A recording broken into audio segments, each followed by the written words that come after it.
হবিগঞ্জের বানিয়াচংয়ে সংঘর্ষে ৩ জন নিহত হওয়ার পর ঘটনাস্থল পরিদর্শন করেছেন হবিগঞ্জ ২ আসনের সংসদ সদস্য ময়জউদ্দিন শরীফ রুয়েল, সিলেট রেঞ্জের ডিআইজি শাহ মিজান শফিউর রহমান সহ পুলিশের ঊর্ধ্বতন কর্মকর্তারা। এ সময় নিহতদের স্বজনদের সান্ত্বনা দেওয়ার পাশাপাশি ন্যায় বিচারের আশ্বাস দেন তারা। শুক্রবার দুপুরে জানাজা শেষে নিহতদের মরদেহ দাফন করা হয়।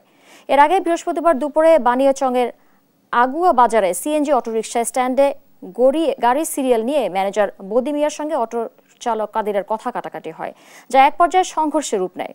সংঘর্ষে দেশীয় অস্ত্রের আঘাতে ঘটনাস্থলে কাদির এবং সিরাজ নামে দুজনের মৃত্যু হয়। হাসপাতালে নেওয়ার পর মারা যায় লিলু মিয়া নামে আরও একজন।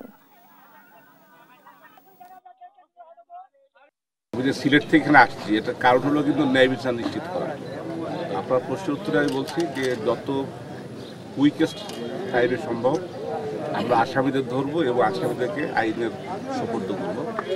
এ লক্ষ্যে আমাদের ইতিমধ্যে আমি কিন্তু কমিটি করে দিয়েছি।